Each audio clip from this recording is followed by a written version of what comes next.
Sekretaris Jenderal DPP Projo, Freddy Alex Damanik, buka suara terkait video viral tersebut. Freddy menyatakan video yang beredar tidak utuh dan mengubah makna dari pernyataan Budi Ari.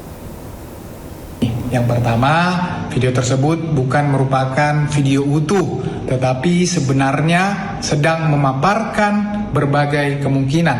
Hal ini disampaikan oleh para relawan kepada Pak Jokowi dengan harapan beliau berkenan menyampaikan kepada Presiden Prabowo untuk perbaikan bangsa ke depannya. Karena relawan meyakini bahwa hubungan dan komunikasi Pak Jokowi dengan Presiden Prabowo terjalin erat dan akrab. Presiden Prabowo Subianto resmi meluncurkan proyek pembangkit listrik tenaga surya atau PLTS 100 gigawatt peak di Gilimanuk, Bali.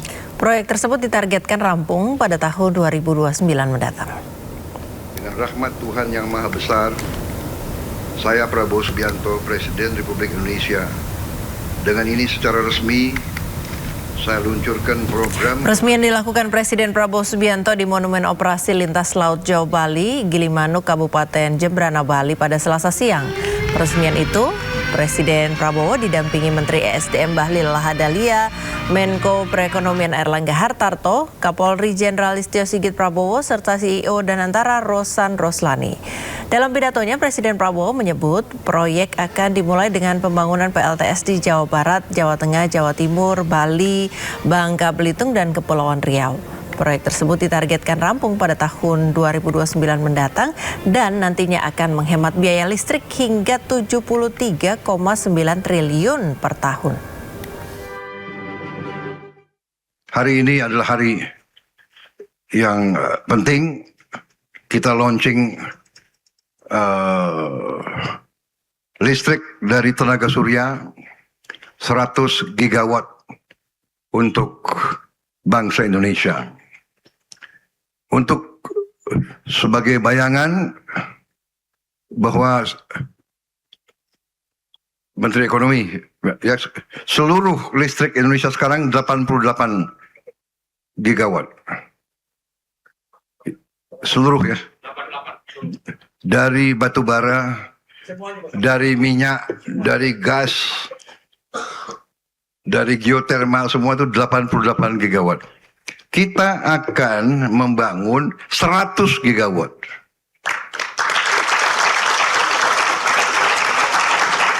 Dan kita tidak main-main. Target kita adalah 100 gigawatt dalam 3 tahun. Tak terima diisukan dicopot dari jabatannya, Kepala Dinas Perhubungan Goa membajak apel pagi di kantor Bupati Goa, Sulawesi Selatan. Keributan tidak terelakkan karena ratusan ASN bingung dengan aksi itu hingga Satpol PP menggiring Kadishub keluar dari lapangan. Tidak ada. Buat.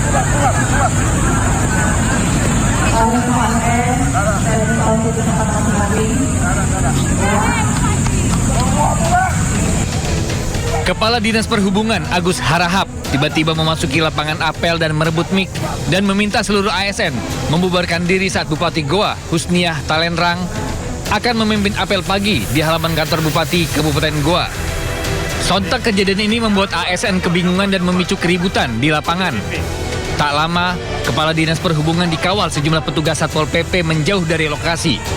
Usai terjadi keributan, apel pagi pada Senin kemarin tetap dilanjutkan dan dipimpin Bupati Goa. Diduga, aksi ini sebagai bentuk kekecewaan Kepala Dinas Perhubungan yang diisukan akan dicopot Bupati Goa dari jabatannya bersama 15 pejabat lainnya.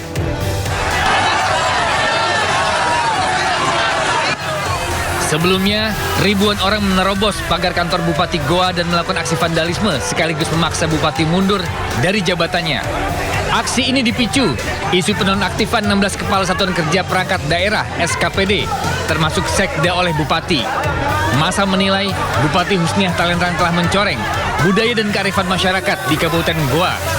Para pedemo sempat menduduki kantor Bupati hingga akhirnya membubarkan diri. Dari Kabupaten Goa, Sulawesi Selatan, Bukma iNews melaporkan. Tim Rescue Pemadam Kebakaran dan Penyelamatan Kabupaten Bekasi, Jawa Barat mengevakuasi 2 balita yang terkunci di dalam kamar. Petugas terpaksa merusak pintu kamar demi menyelamatkan kedua balita yang sudah terkurung selama hampir 1,5 jam.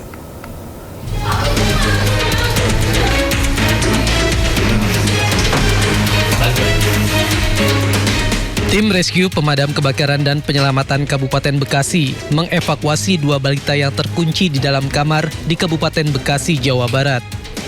Petugas terpaksa mencungkil pintu kamar menggunakan linggis, hingga pintu berhasil dibuka kurang dari 5 menit. Kedua balita terkurung di dalam kamar selama hampir 1,5 jam. Diketahui kedua balita tersebut masing-masing berusia 2 tahun dan 2 bulan.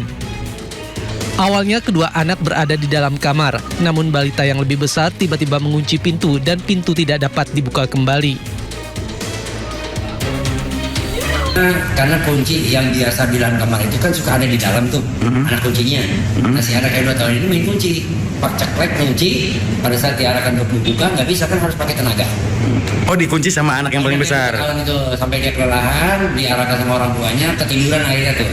Yang nangis yang bayinya malah. Kedua korban berhasil dievakuasi dalam kondisi aman dan selamat. Diimbau agar orang tua lebih berhati-hati saat meninggalkan anak di dalam rumah. Dari Kabupaten Bekasi, Jawa Barat, Ahmad Jauhari Lutfi, iNews melaporkan. Kita beralih ke informasi lain, pemirsa. Tradisi unik mewarnai peringatan Maulid Nabi Muhammad di Surabaya, Jawa Timur. Warga berebut uang yang ditebarkan seorang juragan ikan setempat. Aksi tersebut menjadi salah satu tradisi yang selalu dinantikan oleh warga.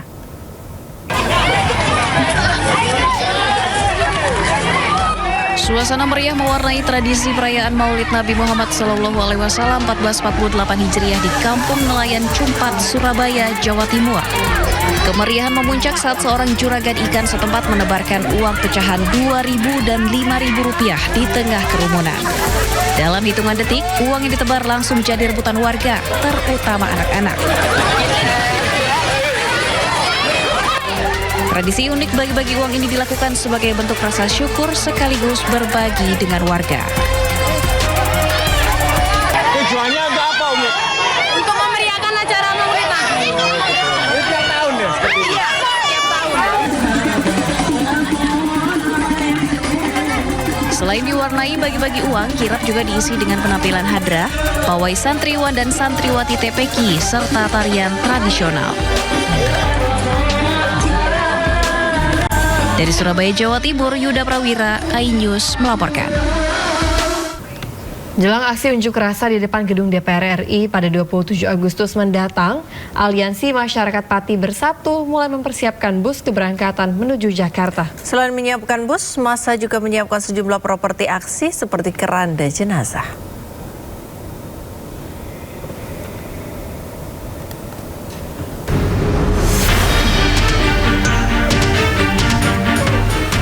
Warga yang tergabung dalam Aliansi Masyarakat Pati Bersatu atau AMPB mulai mempersiapkan diri di halaman pendopo Kabupaten Pati, Jawa Tengah jelang aksi 27 Agustus mendatang. Rencananya 4 bus akan diberangkatkan dari Pati dengan total massa yang diberangkatkan sekitar 200 orang. Selain memastikan armada, warga juga menyiapkan berbagai properti aksi, mulai dari spanduk berisi tuntutan hingga keranda jenazah sebagai simbol matinya hati nurani para pejabat koruptor. Sejumlah tuntutan akan disuarakan dalam aksi, diantaranya meminta pengesahan Undang-Undang Perampasan Aset serta menerapkan hukuman mati bagi koruptor. Memberi dukungan untuk Puan, katanya kemarin Puan pengen masukan dari masyarakat. Nah, kita dari desa memberi masukan ke gedung DPR RI pada tanggal 27. Kita ketemu di sana ya, Puan ya. Tolong segera sahkan RUU Perampasan Aset atau hukum mati koruptor. Ini permintaan masyarakat Indonesia semua. Berangkat besok jam berapa? Besok siang pukul 1 kita merapat ke alun-alun berangkat ke Jakarta. Sebelumnya kawan-kawan yang dari Kudus perbatasan Pati, adapun dari utara dan sekitarnya.